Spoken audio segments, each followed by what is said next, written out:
Inilah detik-detik tim Intel Kodim 0208 Asahan melakukan penggerebekan barak narkoba di pinggir sungai Silau, Desa Sijawi-Jawi, Saikepayang, Asahan, Sumatera Utara. Kedatangan petugas sempat membuat pengguna narkoba panik dan kocar-kacir.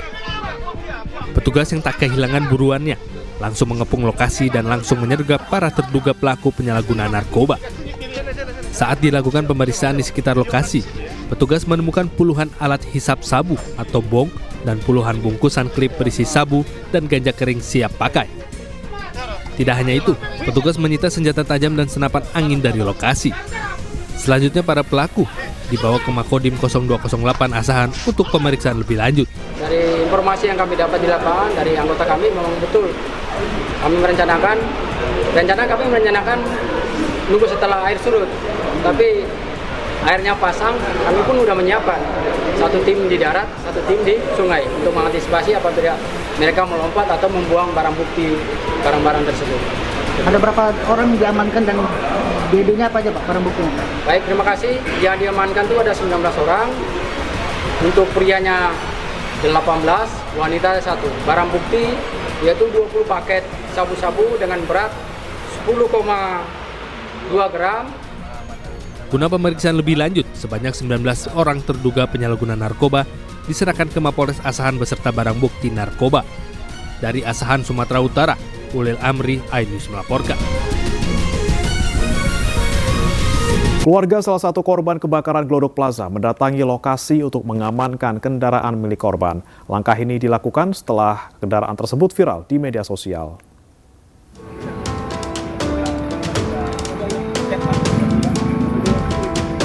Kesedihan tak mampu dibendung keluarga Oshima Yukari, salah satu korban yang dilaporkan hilang dalam kebakaran Glodok Plaza. Pihak keluarga datang ke lokasi untuk mengambil kendaraan milik korban. Kendaraan ini dibawa Oshima saat kejadian kebakaran. Keluarga membawa sejumlah dokumen resmi untuk memastikan pengambilan dilakukan sesuai prosedur. Kami dari pihak keluarga Oshima Yukari, hari ini kami keperluannya untuk pengambilan kendaraannya Oshima. Karena saat kejadian Oshima datang ke sini membawa kendaraan itu. Syarat pengambilan pastinya bukti kepemilikan kendaraan itu ya, apakah itu BPKB atau STNK, ditambah juga bukti bahwa kita itu keluarga, dibuktikan dengan bukti KK bahwa memang kita ada keluarga dengan si Oshima Yukari itu. Awalnya keluarga belum fokus pada kendaraan ini karena masih berharap mendapatkan kabar baik terkait Oshima Yukari. Namun setelah kendaraan tersebut viral di media sosial dan diklaim oleh pihak yang tidak bertanggung jawab, keluarga merasa harus mengamankannya. Dari Jakarta, Wenda Dura, Indra Purnama, Miftahul Gani, iNews melaporkan. Pencarian korban hilang akibat kebakaran Glodok Plaza, Taman Sari, Jakarta Barat masih terus dilakukan. Proses pencarian dimulai sejak pukul 10 pagi dengan melibatkan personel gabungan dari Damkar, BPBD, dan kepolisian. Fokus pencarian hari ini diarahkan ke lantai 8 gedung Glodok Plaza setelah sebelumnya penyisiran dilakukan di lantai 6 dan 7.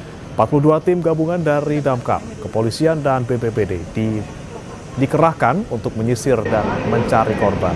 Hingga Kamis sore, sudah ada 11 kantong jenazah yang berhasil dievakuasi. Jenazah dibawa ke Rumah Sakit Polri Kramat Jati untuk dilakukan identifikasi lebih lanjut. Sementara itu, 14 laporan orang hilang telah diterima. Saat ini tim DVI RS Polri juga telah mengumpulkan 22 sampel antemortem yang akan dicocokkan dengan data yang jika sesuai, jenazah akan segera diberikan kepada pihak keluarga.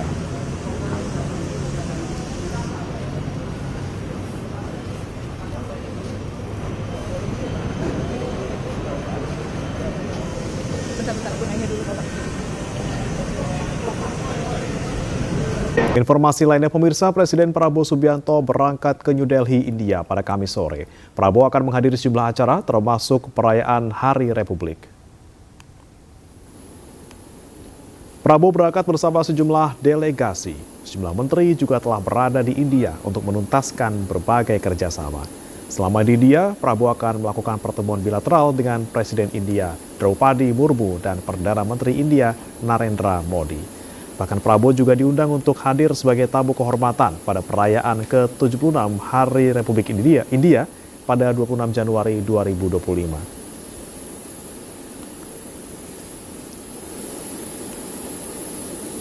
Sementara itu, Presiden Prabowo Subianto memerintahkan aparat penegak hukum menindak perusahaan yang melanggar aturan pertanahan dan hutan.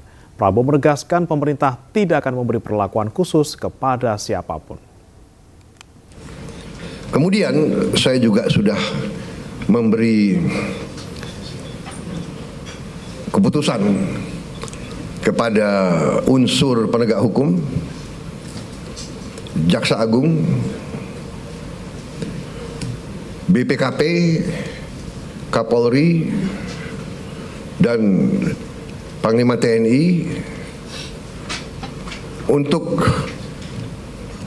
menegakkan hukum dan aturan khususnya bagi perusahaan-perusahaan yang melanggar ketentuan-ketentuan pertanahan dan hutan. Ketentuan-ketentuan kita harus dipatuhi. Tidak ada yang memiliki perlakuan khusus. Ketua Umum PDI Perjuangan Megawati Soekarno Putri merayakan ulang tahun ke-78. Perayaan digelar secara sederhana di Istana Batu Tuis, Bogor, Jawa Barat. Dapat nggak? Apa kata dia? Acara ulang tahun Megawati dihadiri oleh sejumlah tokoh seperti Ganjar Pranowo, TB Hasanuddin, Eriko Sotarduga, dan elit PDI Perjuangan lainnya. Dalam acara tersebut, Megawati memotong tumpeng dan membagikannya kepada beberapa orang. Semua tokoh yang hadir mendoakan Megawati agar selalu sehat dan terus berkontribusi untuk bangsa.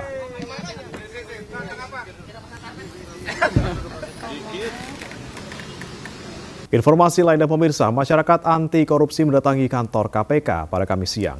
Maki membuat laporan dugaan korupsi penerbitan ratusan sertifikat di bidang yang dikelilingi pagar laut di perairan Kabupaten Tangerang. Dengan membawa sejumlah dokumen, Koordinator Maki Boyamin Saiman mendatangi gedung KPK Jakarta yang melaporkan dugaan adanya korupsi terkait penerbitan ratusan sertifikat hak guna bangunan atau SHGB dan sertifikat hak milik atau SHM di bidang yang dikelilingi pagar laut di perairan Kabupaten Tangerang. Laporan ini didasari atas pernyataan Menteri ATR BPN Nusron Wahid bahwa ada dugaan cacat formil dan material dalam penerbitan sertifikat. Boyamin mengakui menulis nama-nama yang menjabat Menteri ATR BPN sebelum Nusron. Meskipun kan ada beberapa, nanti mudah-mudahan segera saya diminta klarifikasi karena ada beberapa nama, beberapa data, dan seperti yang saya list pada teman-teman itu, bentuknya surat keputusan yang mendasari HGB dan HM itu adalah level menteri. Dan itu saya sebut juga dalam surat saya, ada 2 menteri. Yang jelas bukan Pak bukan Pak Nusron Wahid.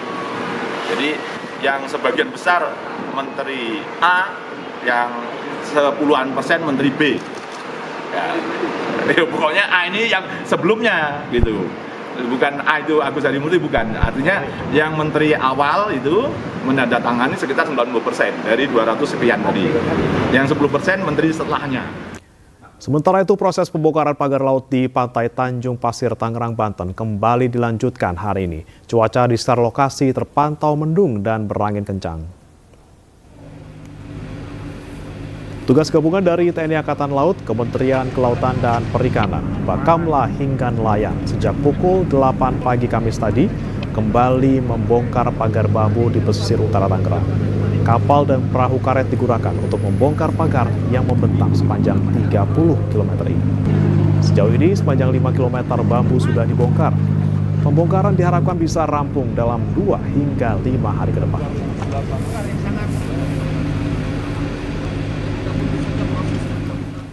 Terkait kisruh pagar laut, Komisi 4 DPR RI memanggil Menteri Kelautan dan Perikanan Sakti Wahyu Trenggono. DPR meminta KKP dan juga pihak terkait mengusut pagar laut tersebut.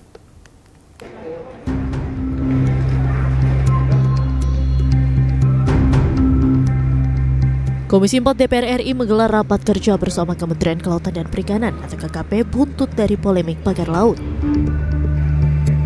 Rapat dihadiri langsung oleh Menteri Kelautan dan Perikanan Sakti Wahyu Trenggono beserta jajaran di Komplek Parlemen Senayan, Jakarta, Kamis siang.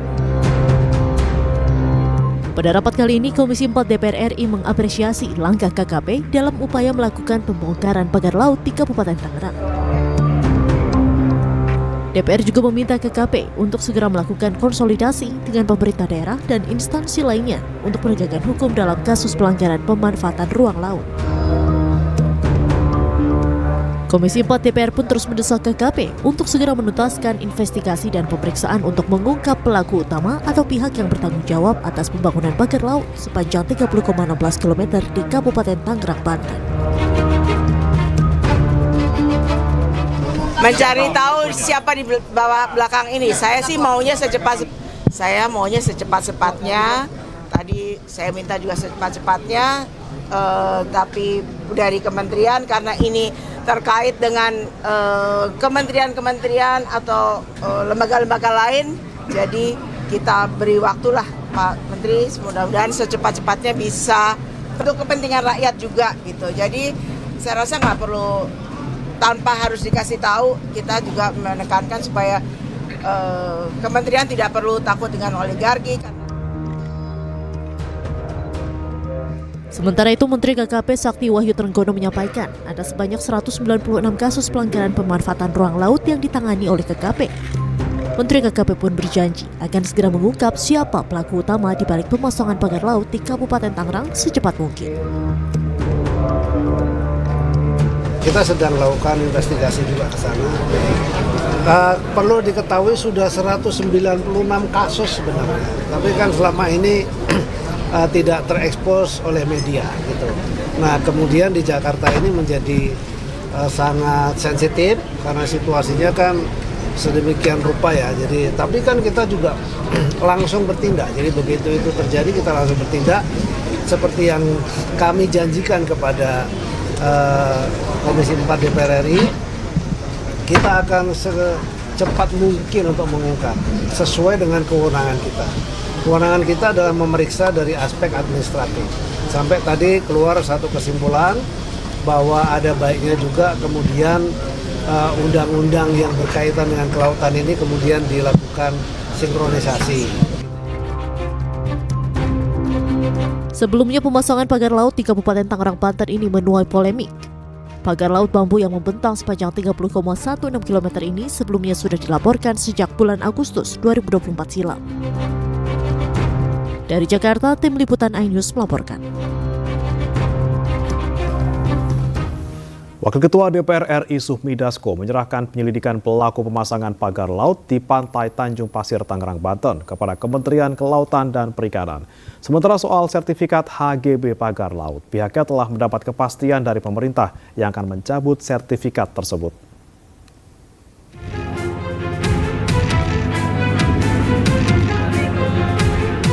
Wakil Ketua DPR RI Sufmi Dasko Ahmad menyatakan Kementerian Kelautan dan Perikanan atau KKP mempunyai tugas pokok dan fungsi atau tupoksi untuk menyelidiki kasus pemasangan pagar laut sepanjang 30 km di Pantai Tanjung Pasir, Tangerang, Banten. Sementara mengenai sertifikat HGB pagar laut, pihaknya telah mendapat kepastian dari pemerintah yang akan mencabut sertifikat tersebut. Sebelumnya, DPR sempat mendesak Menteri ATR Kepala BPN untuk segera membatalkan sertifikat HGB dan hak milik pagar laut yang telah diterbitkan. Yang isu-isu pada saat ini kan bukan terjadi pada saat pemerintah Pak Prabowo seperti pagar laut, dan kami dari DPR juga sudah menerima statement dari pemerintah bahwa mereka akan tegas membatalkan sertifikat yang ada. Diketahui pembangunan pagar laut ini dimulai sejak Juli 2024, namun baru viral pada Januari 2025.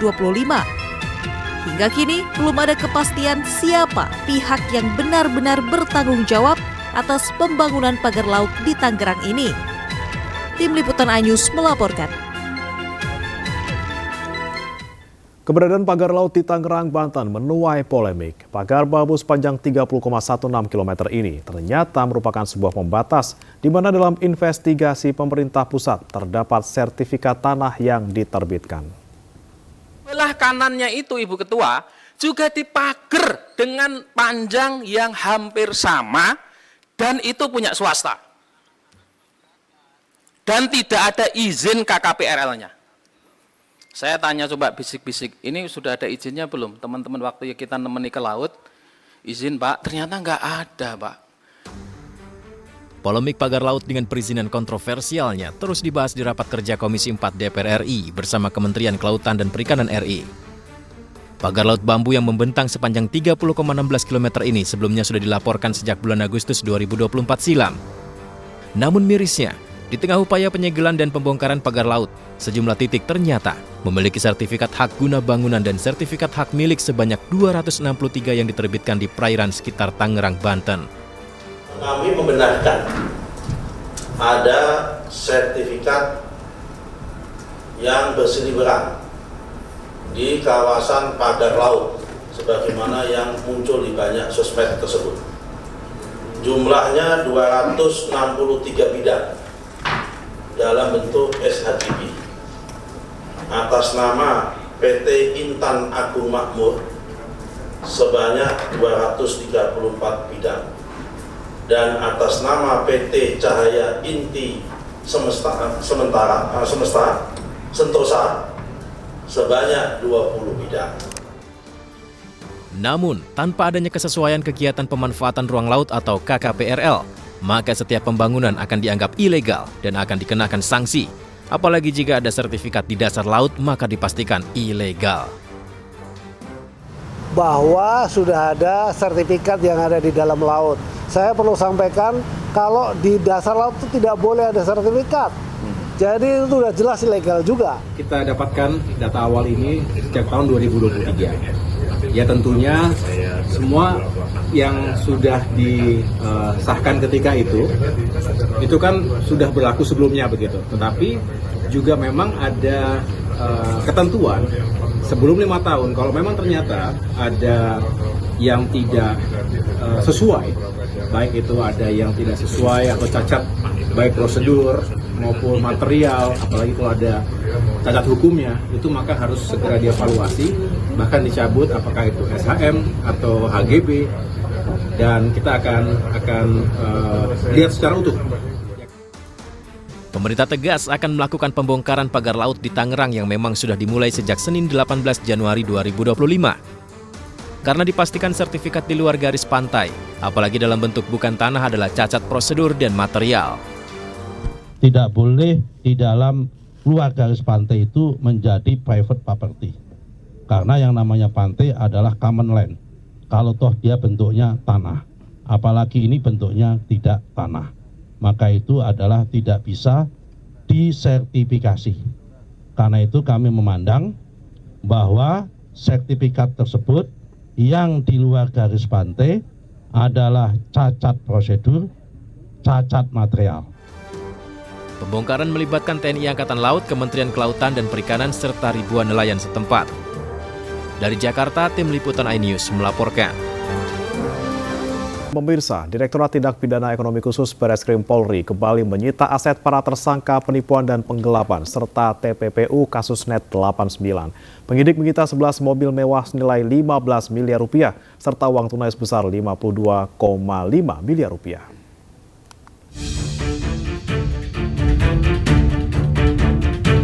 Direktorat Tindak Pidana Ekonomi Khusus Bareskrim Polri kembali menyita aset para tersangka penipuan dan penggelapan serta TPPU kasus Net 89, yakni 11 mobil mewah senilai 15 miliar rupiah. Selain 11 mobil mewah, penyidik juga menyita uang tunai sebanyak 52,5 miliar rupiah. Seluruh barang bukti tersebut akan diputuskan dalam persidangan untuk selanjutnya dipertimbangkan dikembalikan kepada para korban. Selain itu juga ada kita sita berupa uang tunai sekitar 52,5 miliar yang saat ini sudah kita pindahkan ke rekening Escrow Bareskrim. Untuk total mobil yang kita sita saat ini ada 11 unit senilai kurang lebih 15 miliar dan 26 aset properti berupa hotel, villa, kantor, apartemen, ruko, dan rumah yang tersebar di beberapa kota yaitu. Terkait kasus ini, penyidik telah menetapkan 14 tersangka perorangan dan 1 korporasi. 9 telah ditahan, 2 tidak ditahan karena sakit keras dan 3 masih buron. Dari Jakarta, Tim Liputan iNews melaporkan. Berpura-pura jadi petugas PDAM, komplotan perampok menyatroni sebuah rumah mewah di Surabaya, Jawa Timur. Para pelaku menguras harta korban yang merupakan lansia, berupa perhiasan dan juga emas senilai 5 miliar rupiah.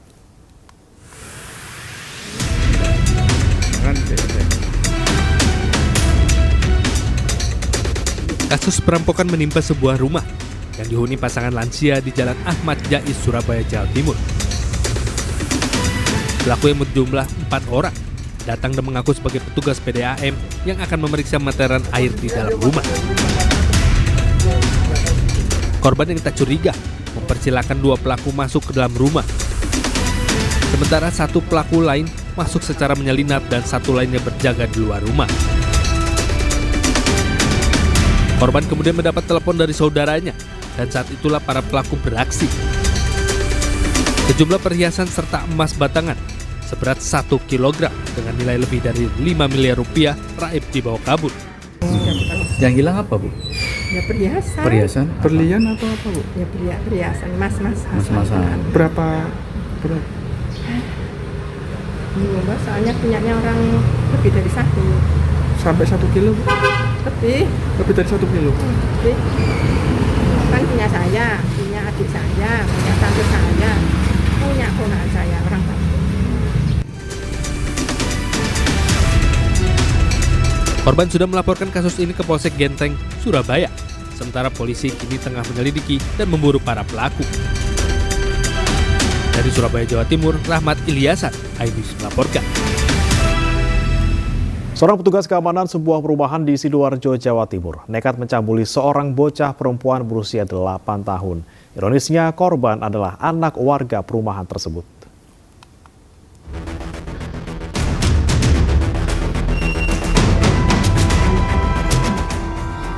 Seorang petugas keamanan perumahan berinisial MV berusia 21 tahun mencabuli seorang bocah perempuan berusia 8 tahun. Korban adalah salah satu anak warga di perumahan tempat pelaku bekerja di Sidoarjo, Jawa Timur. Ironisnya, aksi bejat itu dilakukan di kamar mandi yang ada di dalam pos satpam.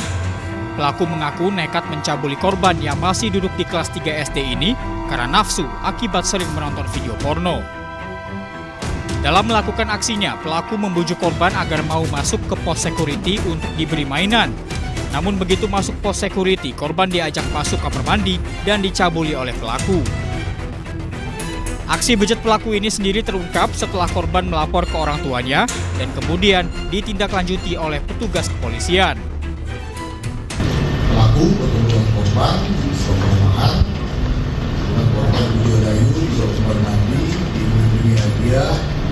Disitulah mereka ulangi pelaku ini melakukan 3 bulan kemudian kami dari atas. Untuk kepentingan pemeriksaan lebih lanjut, saat ini pelaku telah diamankan di Polresta Sidoarjo. Dari Sidoarjo, Jawa Timur, Pramono Putra, iNews melaporkan. Kondisi jalan cor penghubung Grobogan Semarang yang berada tepat di bawah tanggul jebol. Bahu jalan yang longsor terbawa banjir, sebagian tanah tergerus dan membuat jalan rawan ambles.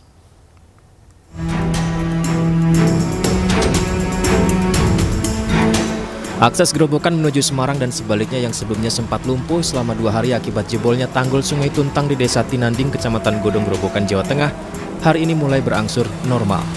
Namun polisi masih menerapkan sistem buka tutup mengingat kondisi sebagian bahu jalan yang longsor karena tergerus banjir.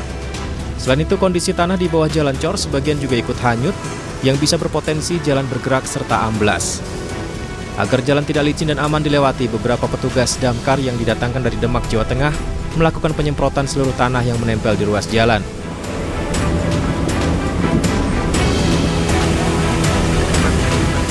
Sementara itu, ratusan rumah warga Dusun Melati Tinanding, Desa Tinanding, Kecamatan Godong, Grobogan, Jawa Tengah masih dibiarkan terbengkalai dan terendam lumpur. Sekarang udah baik lah.